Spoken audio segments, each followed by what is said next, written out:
स्वागत है आप सभी का आपके अपने YouTube चैनल लर्निंग अड्डा 21 में। और साथियों, मैं हूं संजय सिंह यादव और आज इस वीडियो के अंतर्गत हम लोग जानेंगे कि वास्तव में जो है 100 तक की सभी भाज्य एवं अभाज्य संख्याओं का औसत क्या होगा। साथियों, यदि आपको 1 से 100 तक की जो संख्याएं हैं इनकी अच्छे से नॉलेज नहीं है, आप भाज्य अभाज्य को और 1 से 100 तक की संख्याओं में कितनी भाज्य संख्याएं हैं, कितनी अभाज्य संख्याएं हैं, किसकी क्या स्थिति है, यदि आपको अच्छे से एक्यूरेट नहीं पता है तो मैं दावा करता हूं कि इस क्वेश्चन में आपके द्वारा गलती 100% होगी। और यदि आप इस वीडियो में बने रहे तो आप ये मानेंगे कि आपके द्वारा कहाँ से गलती इस क्वेश्चन में होती और क्या आप गलती इस क्वेश्चन में कर बैठते। और यहाँ हम लोग बहुत ही बेसिक साधारण तरीके से इस वीडियो को समझने का काम करेंगे। तो चलिए साथियों, हम लोग देखते हैं, शुरुआत करते हैं वीडियो की।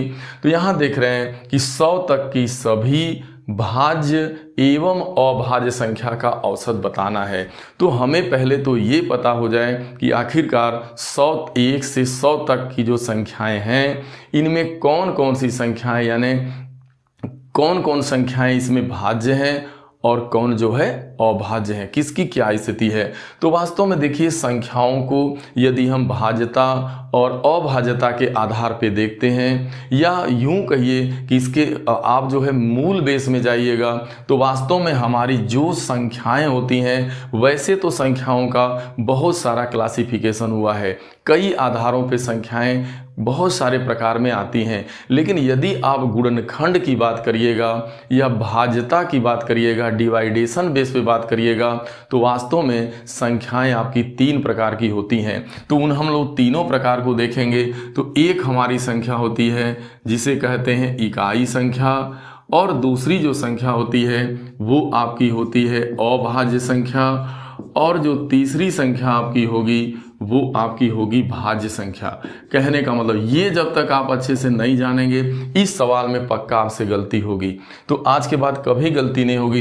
देखिए, इसको कहते हैं हम लोग यूनिट नंबर, और ये आपका हो जाएगा प्राइम नंबर, ये आपका प्राइम नंबर है, और ये आपका है कंपोजिट नंबर। ठीक है, कंपोजिट नंबर आपका। लेकिन गुणनखंड के आधार पे यही सारी संख्याएं मात्र तीन प्रकार की होती हैं। अब यह है कि भाई इकाई संख्या क्या होती है। यहाँ मैं 1 से केवल 10 तक की संख्याओं, क्या केवल आपको केवल 1 से मान लीजिए 5 तक ही आप लीजिए, फिर क्वेश्चन को लगा लेना है।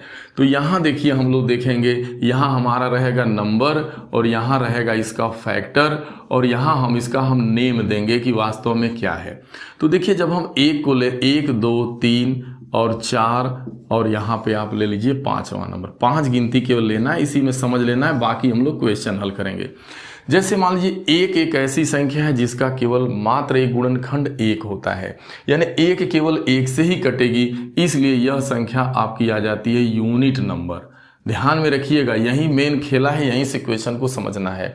दूसरी बात है आपकी 2 की बात करिएगा तो 2 1 से कटेगा, 2 से, यानी जो संख्या स्वयं से कटे और 1 से कटे वही तो अभाज्य संख्या होती है, या जिसके 2 गुणनखंड हो। यानी जिस संख्या का 2 गुणनखंड पाया जाता है, 2 फैक्टर होता है, और 2 फैक्टर में क्या होगा, एक तो 1 होगा और एक वह स्वयं संख्या होगी, तो उसे ही हम लोग कहते हैं अभाज्य संख्या, यानी वह होती है आपकी प्राइम नंबर। 2 पहली अभाज्य संख्या आपकी 2 होती है। 3 भी देखिएगा, 1 और 3 से कटेगा, यह भी आपका अभाज्य है। 4 है तो 1 से भी कटेगा, 2 से भी और 4 से। तो जिस संख्या के 2 से अधिक गुणनखंड हो जाएं, 2 से ज़्यादा फैक्टर आए, जैसे 4 का आप देख रहे हैं 1 से भी, 2 से भी, 4 से, तो जिस संख्या के 2 से ज़्यादा फैक्टर आए वही संख्या हमारी भाज्य संख्या होती है, और वही संख्या की यानी स्वयं से 1 एवं स्वयं के अलावा अन्य किसी भी संख्या से कटती है। तो इस तरीके से आप देखेंगे भाज्य। तो अगर आप बात 1 से 100, अब ध्यान में रखना है, अगर आप 1 से 100 तक की संख्याओं के बारे में अगर बात करते हैं, डिटेल निकालते हैं कि हमारी 1 से 100 तक के बीच में कितनी संख्याएं भाज्य हैं और कितनी आपकी अभाज्य हैं, ये तो पहले पता करें आप। संख्या के तौर पे। तो देखिए वास्तव में जब आप 1 से 100 तक की संख्याओं को लिखिएगा और उसमें अगर अभाज्य संख्याओं की बात करिएगा जो किसी से न कटने वाली हैं, केवल एक एवं स्वयं से कटेंगी, जिसके पास 2 गुणनखंड होंगे, तो उनकी संख्या जो है अभाज्य संख्याओं की 25 होती है। इसका मतलब 25 1 से 100 तक के बीच में 25 संख्याएं तो आपकी अभाज्य निकल गई। अब बची शेष कितना, शेष बात करिएगा तो अभी 75 बची हैं। लेकिन यही मेन खेल आपके द्वारा गलती होती, वो आप क्या करते कि 1 से 100 तक की संख्याओं में आप कह देते कि भाई 1 से 100 तक की संख्याओं में जितनी भी संख्याएं हैं वो या तो वो कटने वाली होंगी या तो नहीं कटने वाली होंगी। जो कटने वाली होंगी वो भाज्य हो जाएंगी, जो किसी से नहीं कटेंगी वो आपकी अभाज्य होंगी। आप क्या करते, 1 से 100 तक की सभी संख्याओं का योग कर देते, यानी प्रथम 1 से लेकर 100 तक की संख्याओं का योग करके आप तत्काल जो है 100 से भागा दे करके आप औसत निकालते, जो कि सीधा रांग हो जाता आपका क्वेश्चन। यही तो इस क्वेश्चन का जान है, यही तो कॉन्सेप्ट है कि जो कैंडिडेट है उसके पास ये नॉलेज है कि नहीं कि आखिरकार 1 से 100 तक की गिनती के बीच कितनी भाज्य संख्याएं होती हैं और कितनी अभाज्य संख्याएं होती हैं। तो अब आप समझ रहे होंगे कि शेष 75 बची। इस 75 में बात की जाए तो 74 ऐसी संख्याएं होंगी जो भाज्य होंगी, लेकिन यहाँ आप देख पा रहे हैं एक एक ऐसी संख्या है जो ना ही भाज्य है और ना ही अभाज्य है। आप एक को ना ही भाज्य बोल सकते ना ही अभाज्य बोल सकते, बल्कि यह जो है एक इकाई संख्या होती है, यह यूनिट नंबर होता है, क्योंकि बात आपकी भाज्य एवं अभाज्य की कर रहा है। यानी 1 से 100 तक की गिनती के बीच सभी भाज्य एवं अभाज्य संख्या, भाज्य का मतलब जिसके 2 से ज़्यादा गुणनखंड हों और अभाज्य का मतलब जिसके 2 गुणनखंड हों। तो ये बात बोल रहा है और आपसे ऐसा, और आप क्या करते, एक को भी आप इसमें ले लेते। अब इसका मतलब 74 भाज्य संख्याएं हो गई, तो इसका मतलब एक संख्या यानी एक एक ऐसी संख्या है जो आपकी इकाई संख्या है, यानी यूनिट नंबर है। यह ना तो भाज्य है और ना ही अभाज्य है। तो अब आप समझ पाए होंगे अच्छे से कि हम इसको अब इस क्वेश्चन को कैसे लगाया जाएगा। अब चलिए, अब आपको इस क्वेश्चन को जब मैं बताऊंगा, बस इसमें अब आपका कोई टाइम नहीं लगने वाला है, बस हमको आपको इस सिद्धांत को बताना था कि वास्तव में आपके द्वारा गलती कहाँ पे होती इस क्वेश्चन को लगाने में। चलिए, तो भाई हम लोग क्या करेंगे, पहले 1 से 100 तक कि जो भी संख्याएं हैं ना, इनका हम लोग योग निकाल लेते हैं। भाई पहले तो इनको जोड़ लें कि भाई हमने सभी को मान लिया कि 1 से लेकर 100 तक जितनी भी संख्याएं हैं या तो भाज्य होंगी या तो अभाज्य होंगी। बाद में हम क्या करेंगे, हम एक को यहाँ से घटाएंगे, क्योंकि एक संख्या न भाज्य है न अभाज्य। तो पहले हम 1 से 100 तक की संख्याओं का योग ज्ञात कर लेते हैं। तो कैसे ज्ञात करेंगे, n into n plus 1/2, n into n plus 1/2 फार्मूले से। इस फार्मूले का आप प्रयोग करिएगा। तो देखिए कहाँ तक कह रहा है भाई, n का मान क्या हो जाएगा 100, 1 से लेके 100 तक की गिनती का योग करना है। लास्ट n का मान 100 तक जाना है, तो यहाँ लिखेंगे 100 n का मान, फिर 1 जोड़ेंगे तो 101 होगा, और बटा 2 करेंगे, ये काटेंगे 50, 50 का 101 में गुणा करेंगे तो 50 50 आता है। यानी आपको वैसे भी डायरेक्ट पता है कि 1 से 100 तक की गिनती का योग आपका 5000 जो है आपका 50 होता है, यानी 50 50। लेकिन अब आपसे कह रहा है कि भाई 100 तक की सभी जो है, अब आपसे ये लिखने की जरूरत नहीं, अब आपको औसत बताना है भाई कि जो 1 से 100 तक की सभी संख्या है उसका आप औसत बताइए।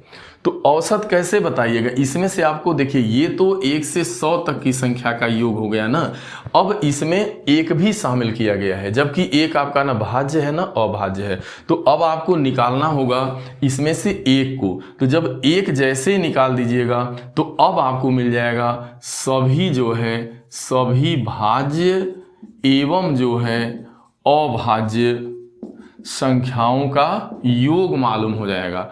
वो 5050 में से आप एक कम कर दीजिएगा तो 5049 आ गया। एक क्यों किया जा रहा है कम, एक को माइनस कर रहे हैं इसलिए कि एक न भाज्य है न अभाज्य है। इसका मतलब एक जब कम हुआ तो पहले संख्याएं क्या थी भाई 100 थी, अब एक संख्या न भाज्य है न अभाज्य है। इसका मतलब संख्याओं की संख्या नंबर अब कितने हैं 99, यानी 1 से 100 तक की गिनती में 99 ही संख्याएं ऐसी होती हैं जो या तो भाज्य होती हैं या तो अभाज्य होती हैं, 100 की 100 नहीं होती। इसका मतलब यहाँ नंबर आपका 99 हो गया और इन 99 संख्याओं का योग कितना हो गया, 50 49 हो गया। इसका मतलब औसत तब क्या होगा भाई, तो औसत क्या करेंगे आप, 50 49 में यानी 99 संख्याओं को जोड़ा जाएगा, एक को छोड़ के, यानी एक को छोड़िएगा तो 2 से लेके 100 तक की संख्याओं का योग जब करिएगा तो 50 49 आएगा और उसमें आपको 99 से भागा देना है, क्योंकि 99 ही संख्याएं भाज्य और अभाज्य है। तो जैसे ही भागा दीजिएगा तो ये 51 बार में कट जाएगा, यानी इसका औसत आ गया आपका 51। तो आप देख पा रहे हैं कि आपके द्वारा पक्का गलती होती, कहीं ना कहीं आप इसके कॉन्सेप्ट को नहीं समझते, तो आप 1 से 100 तक की संख्याओं का आप योग कर देते तो वो डायरेक्ट आपको मालूम था कि वो 50 50 होता है 1 से 100 तक की संख्या का योग, और आप पक्का यहाँ पे 100 से भाग देते और आपका आता 50.50 और यह भी आपके आंसर में दिया रहता और आप भी इसको टिक कर देते और टिक करके आप निकल जाते और कहते कि भाई मेरा भी तो सही आंसर में दिया था, दोनों दिया रहेगा, यह भी दिया है और यह भी दिया है।